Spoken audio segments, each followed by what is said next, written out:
suis responsable des U14 à Beaucaire. Beaucaire a fusionné l'année dernière entre le Stade Beaucairois et le FC Beaucaire. Ça fait un club maintenant qui est très très important, de plus de 900 licenciés, voire 1000. Je suis sur le U14 avec 2 personnes, donc on a un staff de 3 personnes, plus une équipe U14 territoire, donc encore 2 personnes, on est 5 au total. On joue en régional, donc on a des petits de très bonne qualité. On peut mettre en application du coup très bien ce qu'on apprend ici. Moi dans la vie je suis développeur d'applications mobiles, je suis ingénieur informaticien et durant mon cursus scolaire j'ai toujours aimé transmettre. J'ai toujours aimé transmettre mon savoir, donner, partager, apprendre des autres et transmettre ce que je sais. Et en fait, dans le football, j'ai eu la même passion et c'est quelque chose depuis tout petit où j'ai toujours voulu transmettre ce qu'on apprend d'un coach, discuter avec des coachs ou des joueurs ou des gens qui tournent autour du football, partager, apprendre d'eux et transmettre. J'ai toujours joué dans un club qui s'appelle Marguerite, l'ES Marguerite, depuis tout petit, j'ai jamais changé. Et j'ai gravi les échelons là, dans ce club, j'en suis fier, parce qu'on est passé du niveau district au niveau régional. J'en ai été à la fois joueur et beaucoup d'années capitaine. Et ça m'a permis aussi, en tant que joueur, de découvrir pas mal d'entraîneurs, pas mal de choses. Dans un petit club, il y a beaucoup de problématiques qui rentrent en jeu. Et il y a aussi l'école de football chez les jeunes, etc. Et du coup, ma passion c'est de transmettre des choses, d'apprendre et de transmettre. Et du coup, dans un petit club, il y a pas mal de fois où on se retrouve dans cette situation-là.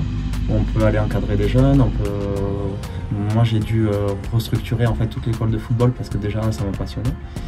Et deuxièmement parce qu'il y en avait besoin à Marguerite.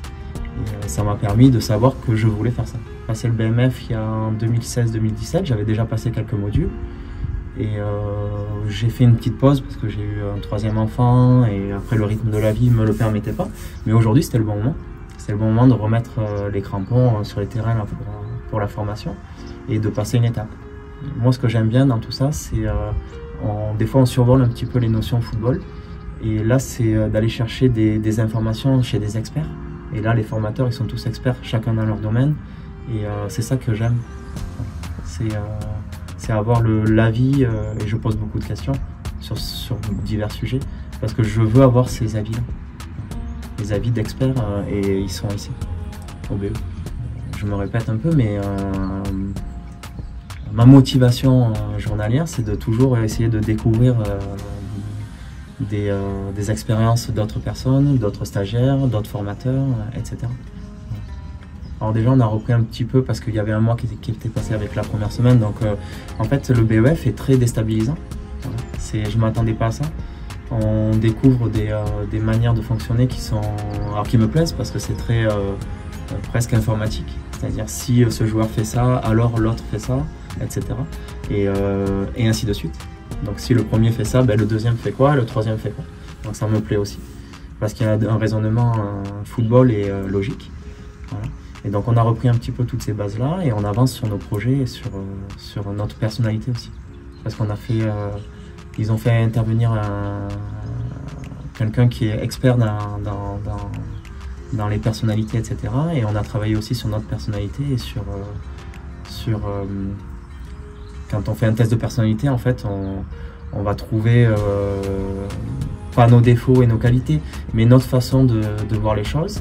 Et grâce à cette façon de voir les choses, on va pouvoir aussi des fois la différencier selon le contexte, pour appuyer plus sur quelque chose et plus sur autre chose. À court terme, le BE, mon objectif de passer le BE à court terme, c'est de continuer à entraîner. Voilà. Mais à long terme, ça serait peut-être plus de trouver... j'ai un projet en tête, mais il faut que je le matérialise. Mais ça serait peut-être plus d'avoir une genre de structure collective. Parce qu'il y a beaucoup de structures qui se montent aujourd'hui avec du perfectionnement individuel et du perfectionnement du joueur. Et moi, je trouve qu'il n'y a pas en fait aujourd'hui de structure qui pensent collectivement au groupe.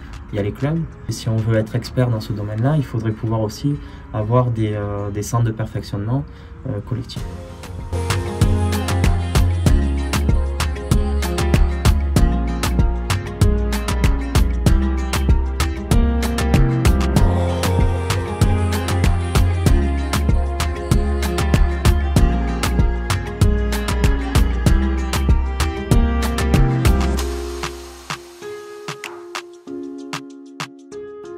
On est sur la semaine 2 du BEF. L'idée, c'est de toujours créer du lien avec nos stagiaires.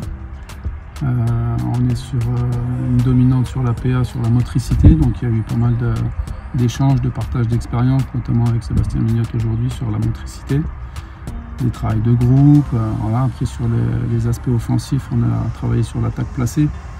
On a travaillé aussi sur le projet sportif, sur le diagnostic, sur ce qu'ils ont mis en place dans leur club, avec leurs équipes, etc. Donc c'est une semaine très chargée aussi, comme la première, mais avec des stagiaires qui se donnent à fond et qui sont très réactifs, qui bossent bien dans les travaux de groupe. Donc voilà, c'est une belle semaine qui se termine demain et voilà, on a bien avancé, je pense, sur le développement de l'entraîneur. On a vu des passages pédales lors de la première semaine, on les revoit sur cette semaine 2 et on voit que ça évolue bien, notamment dans l'aspect organisationnel des passages pédagogiques, sur la méthode pédagogique utilisée. C'est des stagiaires qui ancrent vite les choses et qui progressent assez vite. Pas tous au même niveau, mais ça se régule au fur et à mesure et ouais, ça évolue bien. Et tous les jours, en fait, on a une séquence en salle le matin, une séquence terrain l'après-midi, avec des passages pédales. Voilà, tout est organisé, tout est programmé à l'avance. Les heures de passage, à chaque fois il y a des responsabilités, à savoir quand je suis de passage pédagogique, il y en a un qui est à la caméra, un qui est observateur numéro 1, un qui est observateur numéro 2, pour qu'on puisse après faire des retours MSP en salle, en s'appuyant de la vidéo. Donc ça, c'est un outil qui nous permet aussi de faire progresser les stagiaires assez vite. Ils ont l'opportunité de se voir carrément en situation de coach et d'appréhender un peu les différents comportements qu'ils veulent voir sur leur passage, donc c'est hyper important. Et puis ça se répète tous les jours en fait, séquence salle et séquence terrain. Je dirais que mon rôle il est d'être un formateur accompagnateur, facilitateur on va dire.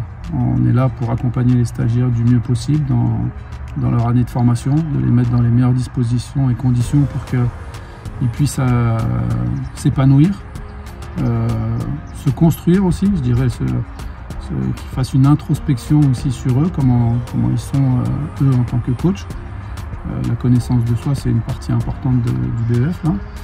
Et du coup, on est là pour accompagner l'évolution et peut-être le changement s'ils sont en capacité de s'ouvrir et d'apprendre de leurs partenaires de formation et des formateurs. C'est d'échanger avec les stagiaires, bien sûr avec les formateurs, où là on a vraiment... On est unis, on a le même discours, on a un projet commun, donc voilà, on fonctionne tous de la même manière pour aider les stagiaires. Donc ça c'est hyper important déjà qu'il y ait une structure commune et de confiance. Et après vis-à-vis des stagiaires, c'est vraiment ça, c'est d'apprendre à les connaître, d'aller les voir en club, de se déplacer, de voir un petit peu leur contexte sur l'année avec leurs équipes, et puis d'échanger avec eux, d'expérimenter de nouvelles choses aussi, qui puissent se permettre de le faire. Donc l'acceptation, le droit à l'erreur, il est hyper important pour nous et pour eux. Le message, il doit être vraiment bien passé. Ils ont le droit de se tromper, au contraire même, il faut se tromper pour apprendre et mieux rebondir. Et voilà, c'est voir l'évolution des stagiaires au fur et à mesure des semaines de formation et puis des visites en club. C'est ça qui me passionne, c'est d'échanger avec les stagiaires, c'est le côté humain.